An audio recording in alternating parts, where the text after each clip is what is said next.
নমস্কাৰ প্ৰিয় শ্ৰোতাসকল, আমাৰ এটি অন্য ভিডিঅ'লৈ আপোনালোকক স্বাগতম জনাইছোঁ। এই ভিডিঅ'টিত আমি মেঘ, বৃষ আৰু মিথুন ৰাশিৰ জাতক জাতিকাসকলৰ 19 জানুৱাৰীৰ পৰা 31 জানুৱাৰীলৈ দিনবোৰ কেনেদৰে পাৰ হ'ব তাৰ বিষয়ে আলোচনা কৰিম। প্ৰথমতে আমি মেঘ ৰাশিৰ পৰা আৰম্ভ কৰিছোঁ। মেঘ ৰাশিৰ জাতক জাতিকাসকলৰ এই মাহটোত কিছুমান কাম আধৰুৱা হৈ ৰ'ব। আপোনালোকে নিজৰ ওপৰত বিশ্বাস কমিব। গতিকে আপোনালোকে যিমান পাৰে আত্মবিশ্বাস ৰাখিবলৈ চেষ্টা কৰক। আপোনালোকে চাকৰিক লৈও অলপমান কনফিউজনত থাকিব। টকা পইচাৰ ক্ষেত্ৰত কিন্তু ভাল দেখা পোৱা গৈছে। স্বাস্থ্যৰ ক্ষেত্ৰত আপোনালোকে যিকোনো গৰমৰ লগত সংগতি থকা বেমাৰত পৰিব পাৰে, যেনে পেট গৰম হোৱা, অন্যান্য যেনে হৰমনৰ লগত জড়িত কিছু বেমাৰ হ'ব পাৰে। এই মাহটোত আপোনালোকৰ খং বাঢ়িব।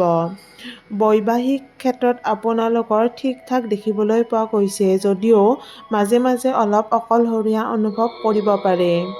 প্ৰেমৰ ক্ষেত্ৰত প্ৰেমিকসকল আপোনালোকৰ ব্যস্ত হ'ব পাৰে। গতিকে আপোনালোকৰ এনেকুৱা লাগিব যেন আপোনালোকে লোকক প্ৰেমিক-প্ৰেমিকাই গুৰুত্ব দিয়া নাই। কিন্তু তেনেকুৱা ধৰণৰ একো কথা নাই, তেওঁলোকে সঁচাকৈয়ে কিছু কামত ব্যস্ত হৈ থাকিব পাৰে। পঢ়া-শুনাৰ ক্ষেত্ৰত আপোনালোকে অলপ গুৰুত্ব দিব লাগিব। দ্বিতীয়তে হৈছে বৃষ ৰাশি। বৃষ ৰাশিৰ জাতক জাতিকাসকলৰ এই মাহটোত ধৈৰ্য বাঢ়িব।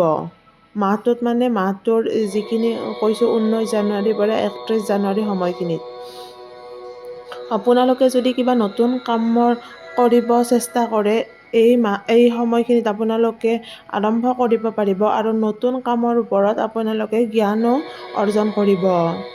এই সময়খিনিত আপোনালোকে আত্মবিশ্বাসী হ'ব আৰু চাকৰি ব্যৱসায়ত আপোনালোকে টকা পইচা ইনকাম কৰাত সুবিধা পাব। স্বাস্থ্যৰ ওপৰত আপোনালোকে অলপ গুৰুত্ব দিব এই সময়খিনিত আৰু আপোনালোকে ভাবিব যে জিম অথবা ব্যায়াম আৰম্ভ কৰিব লাগিব আৰু আপোনালোকে ব্যায়াম আৰম্ভ কৰিবও পাৰে। পঢ়া-শুনাৰ ক্ষেত্ৰত শুভ দেখিবলৈ পোৱা গৈছে।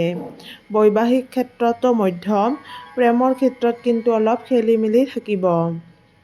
এতিয়া আমি আহিছোঁ মিথুন ৰাশিলৈ। মিথুন ৰাশিৰ জাতক জাতিকাসকলৰ এই মাহটোত কিবা নতুন আৰম্ভণি কৰিব। আপোনালোকে বহু দিনৰ পৰা হয়তো কিবা ভাবি থাকিব পাৰে, ব্যৱসায় অথবা অন্য কিছু কাম, ৰৈ থকা কাম। গতিকে এই সময়খিনিত আপোনালোকে নতুন কামৰ আৰম্ভণি কৰিব। ফেমিলি অথবা বন্ধুৰ ওপৰত অলপ অশান্তি পাব। তেওঁলোকে হয়তো আপোনালোকে যেনেধৰণৰ বিচাৰিছে তেনেকুৱা ধৰণৰ কাম নকৰিব। টকা পইচাৰ ক্ষেত্ৰত কিন্তু মিথুন ৰাশিৰ শুভ দেখিবলৈ পোৱা গৈছে। এই সময়খিনিত আপোনালোকে কিন্তু চাকৰি পোৱাৰ যোগ দেখিবলৈ পোৱা যায়।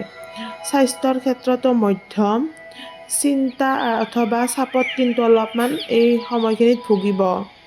বৈবাহিক ক্ষেত্ৰত শুভ, অকলশৰীয়া অলপ অনুভৱ কৰিব আৰু সেই সময়খিনিত আপোনালোকৰ পুৰণি কিছু কথাই মনত আঘাত দিব পাৰে। আৰু ছাত্ৰ-ছাত্ৰীৰ ক্ষেত্ৰত মিথুন ৰাশিৰ শুভ। যদিহে ভিডিঅ'টি চাই ভাল পালে তেতিয়াহ'লে লাইক, শ্বেয়াৰ আৰু ছাবস্ক্ৰাইব কৰিবলৈ নাপাহৰিব। ধন্যবাদ।